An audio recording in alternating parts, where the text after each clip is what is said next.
안녕하세요. 저는 경기도에 사는 29살 여성입니다. 아는 언니의 소개로 이곳을 알게 되었는데 여기 사연을 듣고 있으면 시간 가는 줄 모르겠더라고요. 통쾌한 사연, 화나는 사연, 슬픈 사연, 재밌는 사연들을 하나씩 듣고 있으면 어느새 감정이입이 돼서 저 역시 그 일을 겪은 것 같은 기분이 든답니다. 그 과정에서 삶의 지혜를 배우기도 하고 억울한 일을 당하지 않으려면 정신을 똑바로 차려야겠다고 다짐하기도 해요. 처음에는 재미삼아 들었는데 여기서 인생을 배우는 것 같습니다. 항상 듣기만 하다가 오늘은 여러분께 저의 경험을 공유해보고 싶어서 큰 마음 먹고 용기 내서 사연을 보내요. 일단 제 소개부터 해야겠네요. 우리 집은 의사 집안입니다. 저희 아빠는 종합병원 소아과 의사 선생님, 엄마는 같은 병원 산부인과 의사 선생님이세요. 부모님은 의사가 되기가 많이 힘들어도 막상 되고 나면 성취감도 크고 여러모로 좋으니 의사가 되라고 하셨어요. 하지만 의사가 어디 내가 하고 싶다고 해서 할 수 있는 직업인가요? 죽도록 공부해도 될까 말까 한 의사인데 사실 저는 공부에는 큰 흥미가 없었답니다. 공부보다는 노래 부르고 춤추는 것에 더 관심이 많아서 학창 시절 성적은 꼴찌만 면하는 수준이었어요. 그나마 다행인 것은 부모님이 제게 공부하라고 강요하지도 않았고 성적도 낮다고 혼을 내시지도 않았습니다. 아마 그래서 제가 기죽지 않고 당당하게 살 수 있었던 것 같아요. 부모님은 세상엔 의사 말고도 할 수 있는 직업이 많으니 하고 싶은 게 있다면 뭐든 해도 좋긴 한데 단 예술 쪽만큼은 하지 않기를 바라셨어요. 예술 쪽 일은 경쟁이 너무 치열하고 먹고 살기가 정말 힘들다고요. 하지만 저는 사람들 앞에서 춤추고 노래 부르는 것을 너무 좋아했고 그 과정에서 뿌듯함과 쾌감을 느끼곤 했어요. 그러다가 중학교 3학년이 되었습니다. 저는 부모님의 뜻대로 일반 고등학교로 진학하려고 했는데 음악 선생님이셨던 담임 선생님이 제가 노래를 부르고 춤을 추는 모습을 보시고는 일반 고등학교로 가기에는 실력이 아깝다며 예술 고등학교 진학을 적극적으로 권장하셨습니다. 부모님께선 절대 안 된다고 했지만 선생님은 제가 딱 한 번만 도전해 볼 수 있도록 도와달라고 하셨어요. 사실 저도 일반 고등학교보다는 예술 고등학교에 가고 싶던 터라 부모님께 한번 해보고 안 되면 깔끔하게 포기하고 공부만 하겠다고 하며 부모님을 설득했습니다. 어렵게 부모님께 허락을 받고 예술 고등학교 면접을 보러 갔는데 대기실에서 다른 친구들의 모습을 보니 노래도 잘하고 춤도 잘 추고 끼가 정말 많아 보였어요. 반면에 저는 일반 중학교에 다니고 제대로 노래나 춤에 대해 배워본 적이 없는 터라 같이 면접 보는 친구들과 너무 비교되었답니다. 그래도 쉽지 않게 얻은 기회이니 제대로 해보자 싶어 제가 할 수 있는 한 최선을 다해 면접을 봤어요. 하지만 제가 스스로 생각하기에도 너무 부족해 보였답니다. 역시 나는 안 되겠다고 생각하고 부모님도 저도 깔끔하게 포기했는데 며칠 뒤 놀랍게도 합격했다는 연락을 받았어요. 그렇게 얼떨결에 예고에 입학하고 친구들과 함께 연습하며 실력을 쌓아 고등학교 졸업 후 수도권 4년제 대학교 뮤지컬과에 입학하게 되었답니다. 지금은 유명하지는 않지만 1년에 한 편에서 2편 정도는 조연으로 공연하는 뮤지컬 배우로 활동을 하고 있어요. 지금부터 1년 전 제가 원하던 공연의 오디션에 합격하여 정신없이 공연하고 있었습니다. 공연의 마지막 날 같이 무대를 섰던 배우, 무대 뒤에서 열심히 뛰었던 스태프들과 함께 회식했어요. 회식하다가 저와 친하게 지냈던 스태프 중에 한 분이 대기업에 다니는 자신의 형과 제가 잘 어울릴 것 같다며 한번 만나보라고 하더라고요. 솔직히 아직 나이가 20대이고 저는 소개팅으로 사람을 만나는 것보다는 오랜 기간을 두고 천천히 사람을 알아가는 것이 더 좋아서 싫다고 했습니다. 그러나 그분은 계속 자신의 형과 너무 잘 어울릴 것 같다며 만나보라고 했어요. 너무 거절하는 것도 예의는 아닌 것 같고 어차피 공연 끝난 직후에는 딱히 할 일이 없어서 소개팅하기로 했습니다. 스태프분은 자신의 형 이름과 연락처, 나이를 저에게 알려주었어요. 그의 이름은 이진영이었고 나이는 저보다 2살이 많았습니다. 연락처를 등록하니 카톡에 사진이 뜨길래 사진을 보니 외모가 배우 못지않게 잘생겼더라고요. 사실 스태프분은 조금 덩치도 크고 푸근한 이미지인데 형님은 서양적인 외모의 훈남이었습니다. 사진을 보고 있는데 이분한테 카톡이 왔어요. 간단히 인사를 하고 이런저런 이야기를 나눠보니 대화가 꽤 잘 통하는 기분이었습니다. 어쩌다 보니 통화까지 했는데 목소리도 배우처럼 너무 좋고 신뢰감이 가는 목소리였어요. 우리는 그날 뒤로도 계속 연락하다가 드디어 만나기로 한 토요일이 되어 약속한 카페로 갔습니다. 카페에 가니 사진과 똑같이 생긴 남자분이 창가에 앉아 있는데 뭔가 가슴이 쿵 하고 내려앉더라고요. 정말 거짓말 하나 보태지 않고 진영 씨 머리 위에 핀 조명이 있는 것처럼 그 사람만 밝아 보였어요. 처음 보는 자리라 많이 어색할 줄 알았는데 그 전에 카톡도 하고 전화도 해서 그런지 막 어색하지는 않았고 그저 기분 좋은 떨림과 설렘만이 가득했답니다.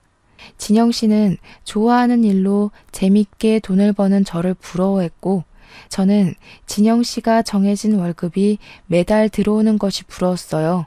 이렇게 첫날은 서로를 부러워하기도 하고 대단하게 생각하기도 하며 저는 진영 씨를, 진영 씨는 저를 알아가는 시간을 가졌습니다.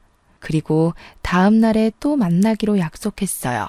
다음 날에는 오전부터 만나서 같이 영화도 보고 밥도 먹었습니다. 우리가 돈가스를 먹으러 갔는데 직원분이 실수로 뜨거운 수프를 진영 씨의 옷에 쏟았습니다. 솔직히 뜨겁고 옷도 더러워져서 짜증이 났을 텐데 그래도 웃으면서 괜찮다고 하는 모습이 참 좋아 보였어요.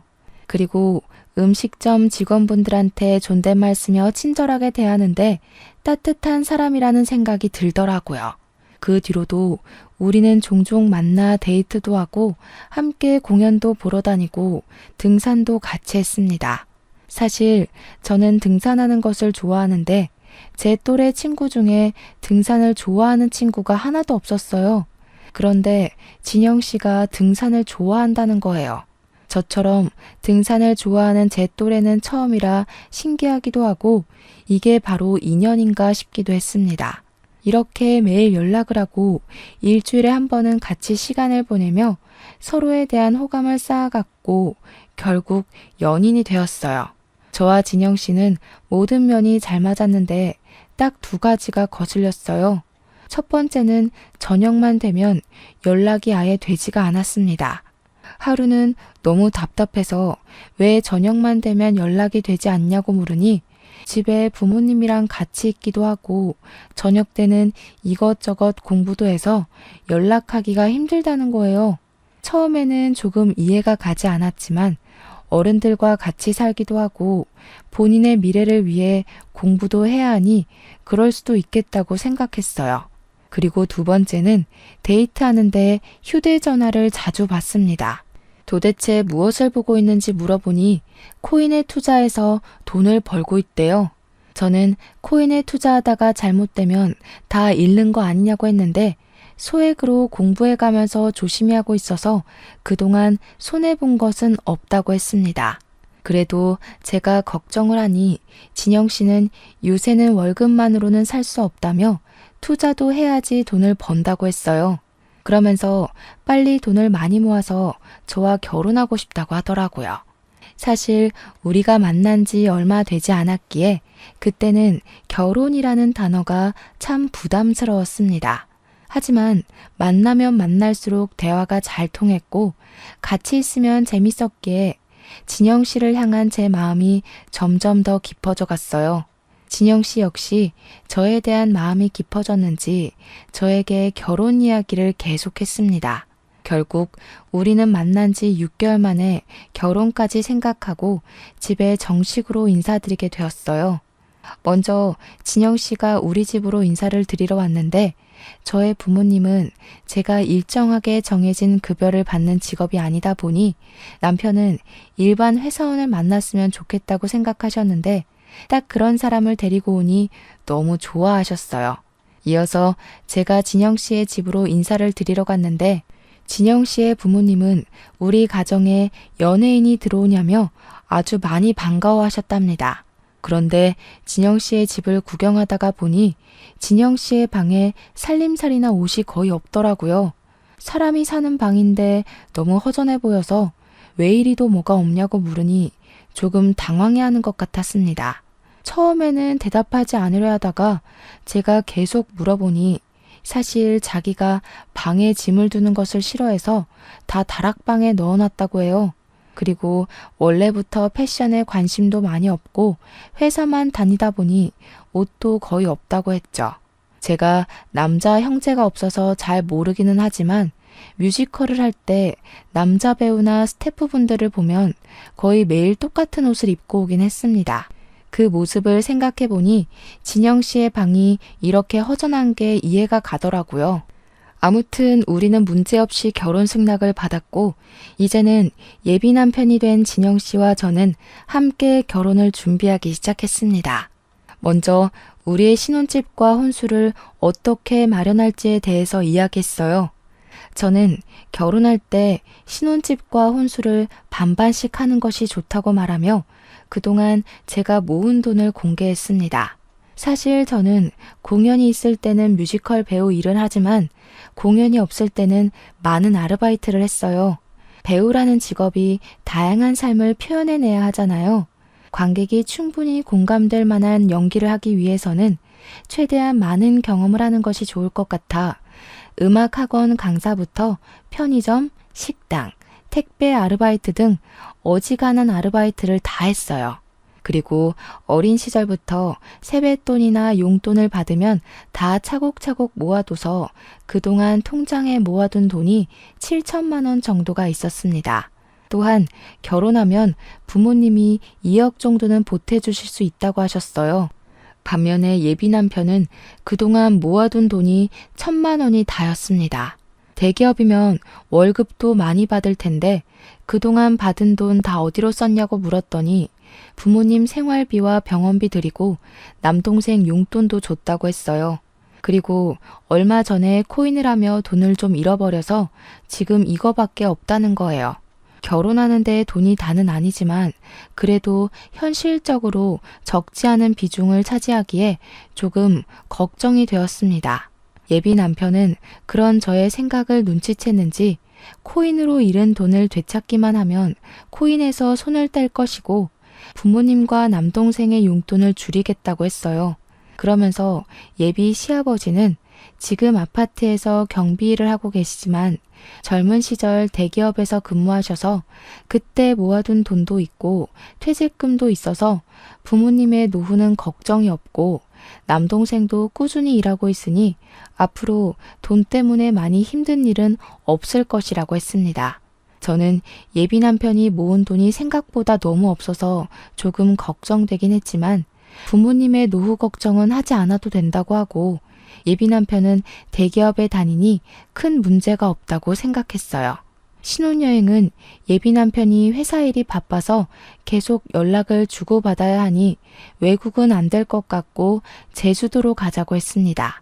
내심 해외로 가고 싶었으나 제주도를 한 번도 못 가봐서 남편의 뜻에 따르기로 했네요. 그리고 원래는 예단 같은 것은 하지 않기로 했었지만 부모님은 그래도 할 것은 해야 나중에 할 말 다 하고 산다며 예단을 하라고 하셨어요. 그래서 예비 시부모님께 1,000만 원을 드리고 정장에 명품 가방까지 드렸습니다. 원래 예단비 1,000만 원 드리면 봉채비로 절반 정도 다시 돌려주신다고 하던데 그런 건 없었어요. 주시면 감사하겠지만 다시 받으려고 보낸 건 아니기에 그냥 그러려니 했답니다. 우리의 결혼 준비는 큰 싸움 없이 아주 무난하게 잘 진행되었어요. 드디어 결혼식 날이 되었습니다. 하객들이 오시는데 제 쪽과 남편 쪽 하객의 분위기가 너무 달랐어요. 저의 하객들은 다들 시끌벅적한데 남편의 하객들은 이상하리만치 조용했습니다. 하객끼리 서로 아는 것 같지도 않고 그냥 영화 보러 온 사람들처럼 다들 가만히 앉아만 있었어요. 결혼 사진을 찍는데도 되게 어색하더라고요. 처음에는 조금 이상했지만 제 쪽의 하객은 대부분 뮤지컬 업계 종사자들이라 감정 표현하는 것이 아주 익숙한 사람들이고 남편 쪽의 하객은 대부분 직장인이라 감정 표현을 잘 하지 않는 사람들이기에 분위기가 다른 거로 생각했습니다. 무사히 결혼식을 마치고 우리는 설레는 마음으로 제주도로 향했어요. 제주도 이곳저곳을 구경하는데 자꾸 회사 이대리라는 분이 남편에게 전화하더라고요. 남편은 이대리님한테 전화가 오면 회사 일이라 옆에 누가 있으면 불편하다며 혼자 몰래 가서 통화했습니다. 그리고 새벽에도 일어나서 자꾸 핸드폰을 확인하는 바람에 깊은 잠을 자지 못했어요. 도대체 뭘 보길래 잠을 자지 않냐고 짜증을 내니 그동안 물린 코인을 탈출할 수 있는 날이 얼마 남지 않았다며 조금만 이해해달라고 했습니다.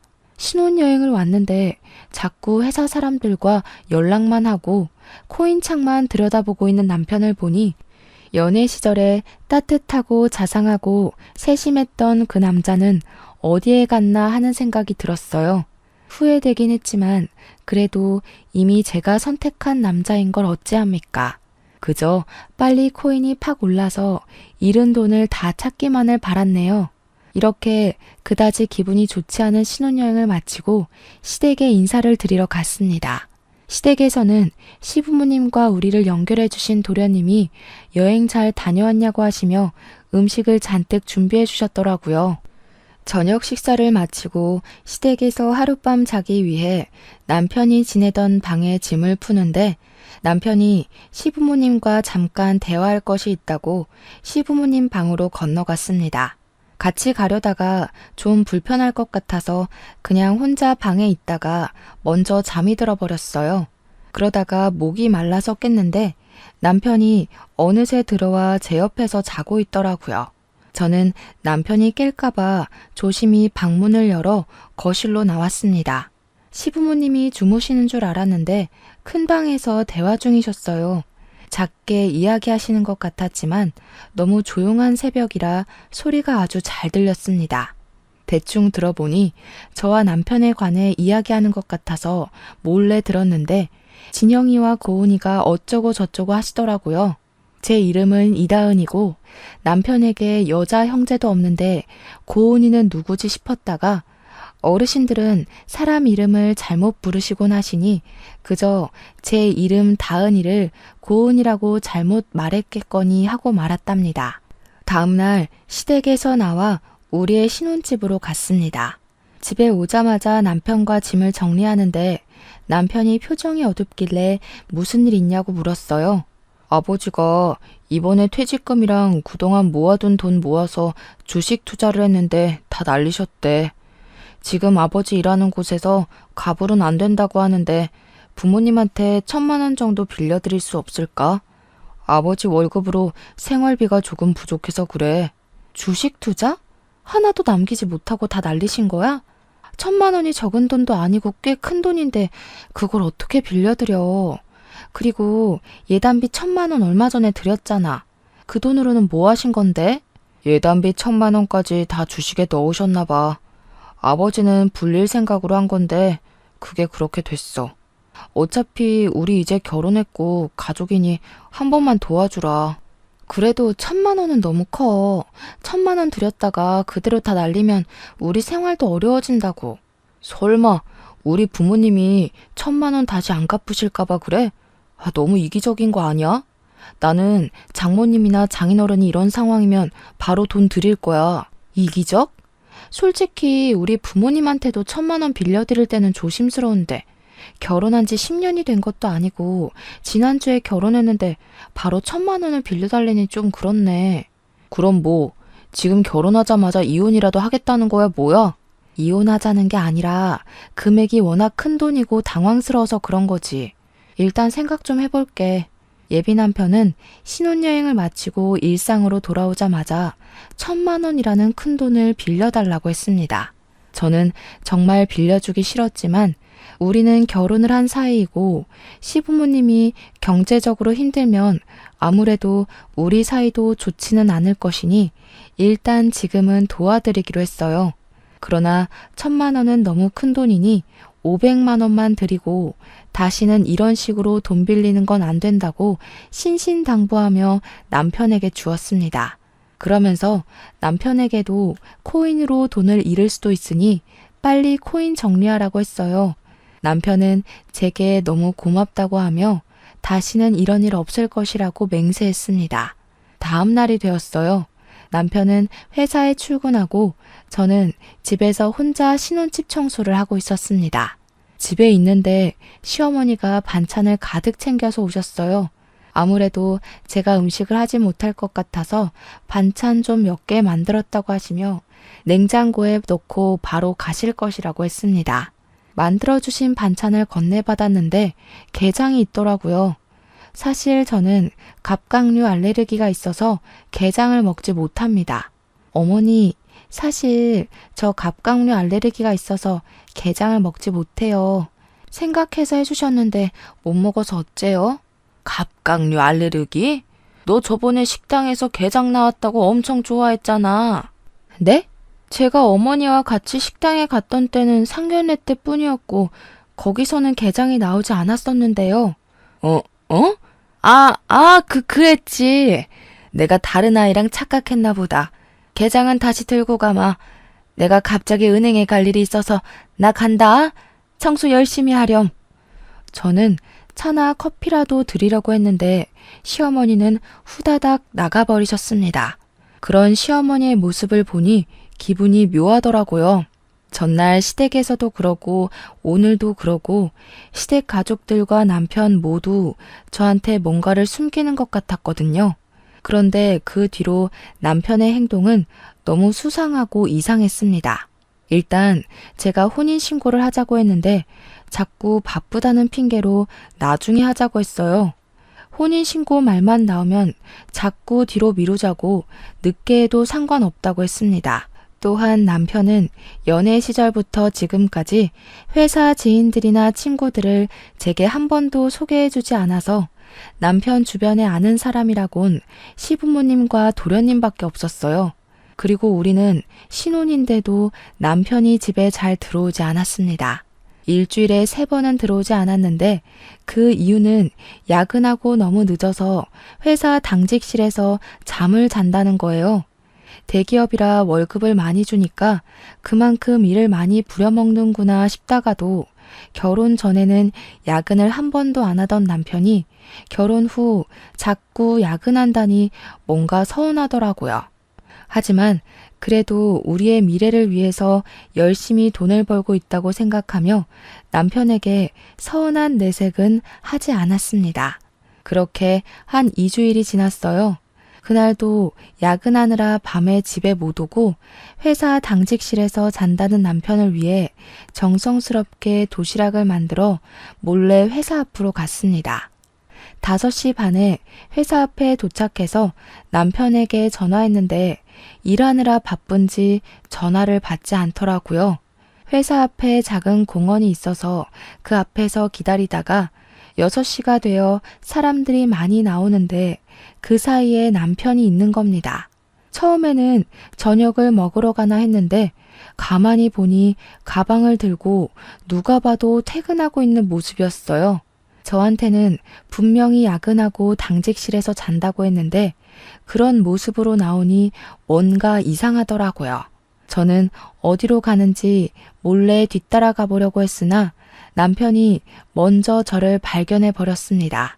남편은 저를 보고는 못 볼 것을 본 것처럼 깜짝 놀라더라고요. 저는 남편한테 오늘 야근한다더니 어디 가느냐고 물었습니다. 남편은 잠깐 말을 잇지 못하다가 할 말이 있었다고 하며 카페로 저를 데리고 갔어요. 카페에 자리를 잡고 앉아 진지한 표정을 지으며 하는 말이 시어머니가 지금 자궁암에 걸렸다는 겁니다. 원래 몸이 좋으시지는 않았는데 최근에 아버지가 주식으로 전 재산 다 잃고 나서 자궁암까지 걸렸다고 했어요. 지금 초기이기는 하지만 수술을 꼭 해야 한다는데 아버지의 월급이 얼마 되지 않고 남편도 결혼한다고 이것저것 사느라 돈이 없고 남동생도 요새 경제적으로 힘들어서 수술비 마련을 하지 못했다고 했습니다. 그래서 돈을 마련하기 위해 친구가 운영하는 가게에서 새벽 3시까지 아르바이트를 했다가 일이 마치면 가게에서 자고 바로 회사로 출근했었대요. 제가 힘들지 않냐고 하니 어차피 친구 가게에서 매일 일을 하는 것도 아니고 일주일에 3일 정도만 하는 거니까 괜찮다고 했습니다. 그러면서 신혼인데 이런 얘기만 해서 미안하다고 울먹이는데 남편이 너무 불쌍해 보이더라고요. 그래서 말인데 딱 한 번만 더 1,000만 원 정도 빌려달라고 하면 빌려줄 수 있어? 나 반드시 갚을게. 지금은 상황이 이래서 그렇지만 내가 공사판에서 일하면서라도 꼭 갚을게. 솔직히 조금 빌려주기 그렇긴 하지만 일단 편찮으신 어머니 수술은 해야 하니까 돈 빌려줄게. 대신에 이번엔 차용증 쓰자. 여보가 서운해도 1,000만 원이 적은 돈이 아니니까 확실히 해두는 편이 나을 것 같아. 이해하지? 그럼 이해하지. 고마워. 그리고 부탁이 있는데 엄마가 여보의 돈으로 암 수술 받아야 하는 거 알면 많이 불편해하실 것 같은데 그냥 엄마가 편찮으신 건 여보는 모른 척 해주면 안 될까? 뭐? 아무리 그래도 며느리인데 어떻게 암 수술하시는 것을 모르는 척해. 그건 아니지. 그렇긴 한데 그래도 엄마도 그러고 아버지도 돈을 빌리는 것에 대해 많이 불편해하셔서 그래. 사실 얼마 전에 500만 원 빌릴 때도 아버지가 정말 면목이 없다고 하셨거든. 지금 엄마 수술도 여보 돈으로 한다는 거 알면 두 분 심적으로 매우 힘들어 하실 거야. 그냥 여보는 모른 척 해줘. 부탁이야. 남편의 이야기가 잘 이해가 되지는 않았지만 환자가 원한다는데 마음 편하게 해주는 것이 더 나을 것 같아 그냥 알겠다고 했습니다. 저는 남편과 집에 가서 돈을 빌려주겠다는 차용증을 썼어요. 남편은 부부간에 계좌이체를 하면 나중에 세금을 내야 할 수도 있다며 1,000만 원을 본인의 통장이 아닌 현금으로 요구를 하더라고요. 사실 세금에 관한 내용은 잘 몰랐기에 남편의 말을 따라 다음날 1,000만 원을 뽑아서 퇴근한 남편에게 주었습니다. 남편은 돈을 보며 너무 고맙다고 하고 엄마한테 말씀드려야겠다고 시댁에 간다고 했어요. 그리고 부모님과 이야기하다가 늦어질 수도 있으니 혹시라도 자기가 너무 늦으면 기다리지 말고 먼저 자라고 했습니다. 그래서 저는 그날도 남편 없이 혼자 잠이 들었네요. 그 뒤로 남편은 시어머니 병간호를 해야 한다고 일주일에 3번 정도는 집에 들어오지 않았습니다. 주말에도 남편은 병원에 있느라 저 혼자 시간을 보내야만 했죠. 어머니 수술은 잘하셨는지 물어보니 제게 돈을 받고 바로 다음날 수술하셨는데 잘 됐다고 했어요. 제가 그래도 며느리인데 정말 가지 않아도 되냐고 물으니 엄마가 너무 불편하다고 절대 오지 말라고 했다는 겁니다. 그럼 전화라도 드리겠다고 하니 지금은 엄마가 힘들어하셔서 전화도 하지 말고 다음 달에 한번 찾아가자고 했습니다. 그렇게 한 달 정도가 지났어요. 뮤지컬 오디션 공고가 떠서 오디션 준비를 하는데 소아과에서 근무하시는 아빠한테 전화가 왔습니다. 제가 전화를 받자마자 대뜸 아빠는 혼인신고 했냐고 물으셨어요. 남편이 바빠서 혼인신고는 하지 않았는데 왜 그러시냐고 물었더니 병원에 5살 정도 되는 남자아기가 입원했는데 남편이랑 너무 똑같이 생겼다는 것이에요. 세상에 닮은 사람들이 많이 있으니 그럴 수도 있다 치지만 문제는 이 아이의 차트를 보니까 세대주가 남편 이름, 즉 이진영으로 되어 있다고 합니다. 회진을 돌 때마다 항상 엄마만 있어서 이 아이의 아빠는 보지 못했지만 뭔가 느낌이 이상하다는 거예요. 병원에 있으면서 한번 예의주시하며 볼 테니 저도 혼인신고는 하지 말고 그냥 있으라고 하셨어요. 일단 알겠다고 하고 끊었는데 제 눈으로 확실히 확인해 봐야겠다는 생각이 들어 아빠가 근무하시는 병원으로 달려갔습니다. 아빠가 말씀하셨던 아이를 보니 정말 남편이랑 너무 똑같이 생겼더라고요. 그리고 아이의 엄마로 추정되는 여자는 지쳐 보였습니다. 저는 아이 엄마에게 다가가서 혹시 이진영이라는 사람을 아시느냐고 하며 남편과 저의 결혼 사진을 보여줬어요. 그랬더니 깜짝 놀라며 우리 아이 아빠인데 당신은 누구시냐고 물었습니다. 순간 시부모님이 결혼식 후 시댁에 갔을 때 밤에 고은이라는 이름을 말했던 것이 기억났어요. 그리고 남편이 신혼여행 때 이대리라는 사람과 계속 연락했던 기억이 나서 혹시 이름이 이고은 씨가 맞냐고 물어봤는데 맞는다는 거예요. 그래서 저는 얼마 전에 이진영이라는 사람과 결혼을 했는데 유부남의 아이까지 있는 줄은 전혀 몰랐다고 말씀드렸습니다. 고은 씨는 절망감에 손을 떨며 남편에 관해 이야기하는데 내용이 정말 충격적이었어요. 고은 씨는 6년 전에 남편과 결혼을 했었습니다. 그 당시 고은 씨의 친정은 사업이 아주 잘 되고 있었기에 결혼하면서도 거액의 예단을 줬고 고은 씨의 친정에서 둘이서 살라고 좋은 집도 마련해 줬다고 해요. 그렇게 결혼을 하고 1년 후 아이도 낳았습니다. 그때는 남편이 고은 씨의 친정에 자주 가서 고은 씨의 부모님과 남편이 아주 잘 지냈답니다. 고은 씨의 부모님은 아들 하나 생긴 것 같다며 남편이 갈 때마다 용돈을 많이 주셨대요. 그리고 시부모님의 생신이나 명절날이 되면 고은 씨의 친정 부모님은 명품옷, 가방이나 좋은 음식들을 항상 드렸다고 했습니다. 중간에 시어머니가 자궁에 혹이 있어서 수술해야 하는 상황이 왔는데 그 수술비도 다 드리고 시아버지가 주식 투자해서 돈을 날렸는데 그때도 도와주셨다고 해요. 그런데 2년 전 고은 씨의 아버지가 사기를 당해 사업이 쫄딱 망해버렸어요. 순식간에 고은 씨의 친정은 빚더미에 올랐고 그 뒤로 남편은 집에 거의 들어오지 않았다고 해요. 그러더니 1년 정도 전부터 일주일에 2번 들어올까 말까 하며 이혼하자고 말을 했답니다.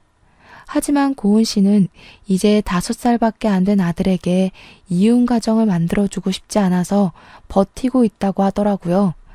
가만 얘기를 들으면서 상황을 보니 남편과 그 가족들은 부자였던 고은 씨 집에 돈을 보고 결혼했다가 고은 씨 친정의 사업이 어려워져 더는 돈이 나올 구멍이 없어 보이자 저로 갈아탔던 것입니다. 사실 이전 뮤지컬 할 때 배우와 스태프분들이 우리 부모님이 의사이고 부유하게 살았다는 것을 알고 있었어요. 뮤지컬 스태프였던 도련님 역시 그 사실을 알고 있었고 그래서 저한테 의도적으로 접근해서 자기 형을 소개해주면서 저의 돈을 야금야금 뺏어가려고 한 것이었습니다. 이 모든 사실을 알게 되자 너무 화가 났어요. 그리고 이제야 남편의 수상했던 모든 행적이 이해가 되기 시작했습니다. 연애 때 밤만 되면 연락이 되지 않았던 것은 부모님이 아니라 고은 씨 집에 있느라 연락이 되지 않았던 것이었어요. 결혼식 때 하객들이 그리 어색했던 것은 실제 지인들이 아니라 하객 아르바이트를 하는 사람들이었기 때문이었고 제주도 신혼여행 때 계속 연락하던 이대리는 회사 사람이 아니라 바로 내 앞에 있는 이분이었습니다. 아버지의 주식 투자로 전 재산을 날렸다는 것도 어머니께서 암 수술을 받으시는 것도 제 돈을 뜯어내기 위한 남편과 그 가족들의 거짓말이었다는 생각이 들었어요. 고은 씨는 표정이 굳은 저에게 혹시 어떻게 진영 씨와 결혼을 하게 되었냐고 물었습니다. 그래서 제가 남편과 만나고 결혼까지 한 모든 상황을 설명해 주니 고은 씨는 이혼하자길래 대충 다른 여자가 생긴 것 정도는 알고 있었지만 이렇게 결혼식까지 해서 이미 가정을 차렸을 줄은 몰랐다고 했어요. 저와 고은 씨는 남편의 이중 생활에 너무 충격을 받아 한동안 말을 잇지 못했고 분노했습니다. 저는 일단 아이가 아프니 퇴원 후 연락 달라고 하고 우리 둘이 연락처를 서로 교환했어요. 고은 씨와 헤어진 후 먼저 아빠한테 이 모든 상황을 말씀드렸습니다. 아빠는 어떻게 사람이 이럴 수 있냐고 뭐라고 하시고 어차피 혼인신고 안 했으니 당장 갈라서라고 하셨어요. 저도 당장 갈라서야겠다고 생각은 했지만 이전에 빌려준 돈이 있어서 돈은 받고 헤어져야겠다고 했습니다. 그랬더니 아빠는 돈을 왜 함부로 빌려주냐고 하시며 일단 정확하게 어떻게 해야 돈을 받을 수 있는지에 대해 상담을 해보라며 아는 변호사를 추천해 주셨어요.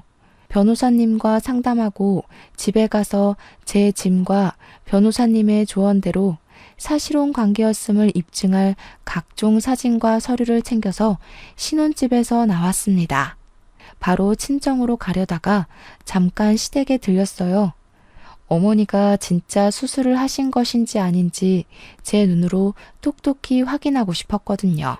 시댁에 가니 친구분이 시어머니를 뵈러 오셨길래 인사를 드리고 시어머니께 몸은 괜찮으시냐고 물었습니다. 그랬더니 시어머니는 아주 당황하시며 우물쭈물 하시더라고요. 그 모습을 보시던 시어머니 친구분은 며느리가 시어머니를 이렇게 챙겨줘서 시어머니가 건강하신가 보다고 하셨습니다. 저는 아니라고 하며 얼마 전에 시어머니 수술하셨는데 병원에 가보지도 못한 며느리라고 하니 친구분은 2주 전에 지방으로 여행을 다녀왔는데 무슨 소리를 하느냐고 하시더군요. 예상은 했지만 역시 어머니의 암수술도 다 거짓말이었습니다.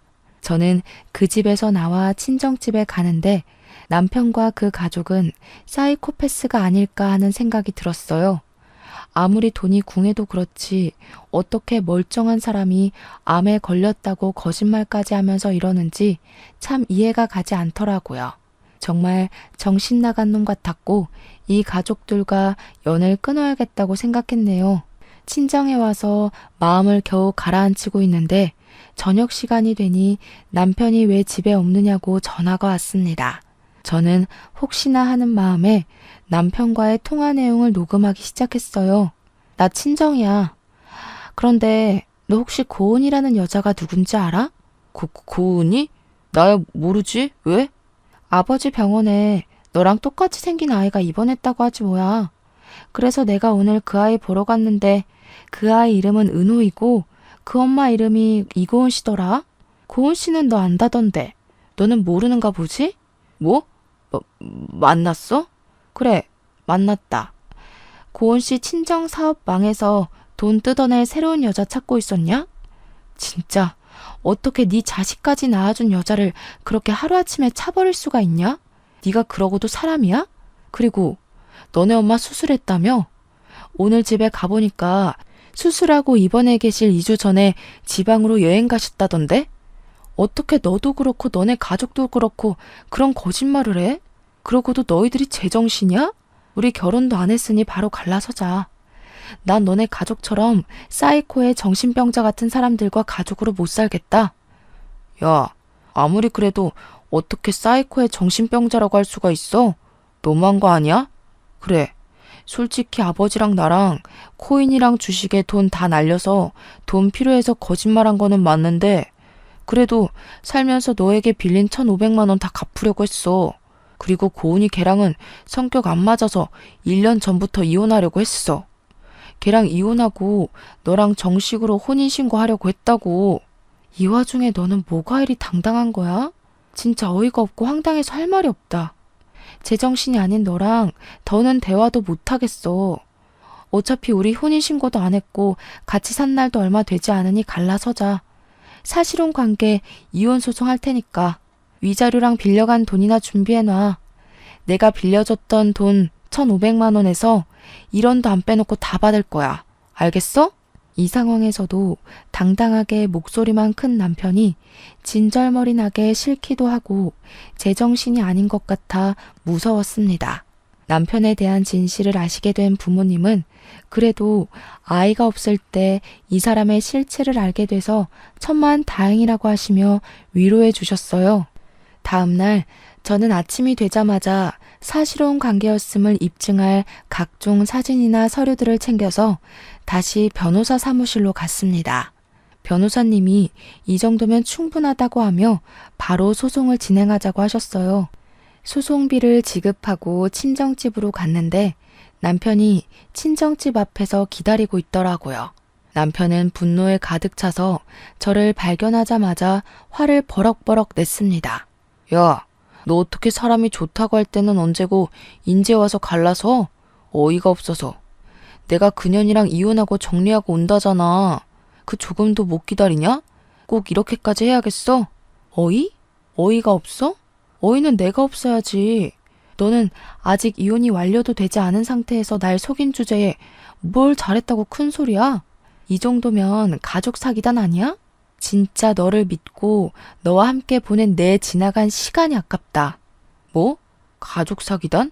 너 말대로 이혼 먼저 하고 재혼하는 게 맞긴 하지만 어차피 이혼할 거 먼저 재혼한 다음에 이혼한 게 그렇게 죽을 죄야? 순서만 바뀌었는데 그게 왜 사기야? 그래, 오늘 그냥 너 죽고 나 죽자. 말도 안 되는 논리를 펼치며 남편이 저를 죽일 듯이 달려들었습니다. 정말 사람이 눈이 뒤집혀서 생 난리를 치는데 이러다가 제가 죽을 것 같다는 생각이 들더라고요. 핸드폰으로 경찰서에 신고하려고 했는데 핸드폰마저 빼앗아서 던져버렸어요. 순간 기적적으로 저쪽에서 경찰들이 뛰어왔습니다. 알고 보니 남편은 이전에 코인한다고 지인에게 돈을 빌리고 갚지 않았었는데 그분이 우리 친정집 옆집에 살고 있더라고요.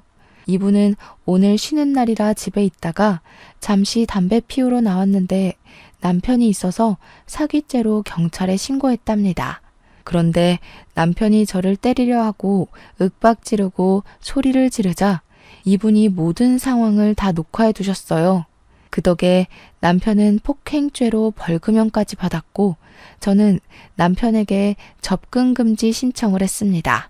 그리고 모든 영상을 제출하여 아주 수월하게 이혼 소송까지 진행할 수 있었어요. 남편의 과실이 확실하고 같이 산 날이 2달 정도밖에 되지 않아서 재산 분배고 뭐고 할 것도 없더라고요. 그리고 저는 빌려줬던 1,500만 원과 함께 위자료도 받았답니다. 저의 상황이 다 해결되고 나니 고은 씨가 생각이 나서 한번 연락해봤어요. 고은 씨도 이혼하고 다달이 아들 은호의 양육비는 물론 위자료까지 받기로 했대요. 그렇게 무사히 이혼하기는 했는데 저와 고은 씨는 생각하면 할수록 너무 억울하고 화가 났어요. 이런 인간은 다시는 사회에 나오지 못하도록 해야겠다 생각했습니다. 그래서 이름과 보낸 사람 주소 없이 남편의 실체를 알리는 투서를 남편의 회사로 보냈어요.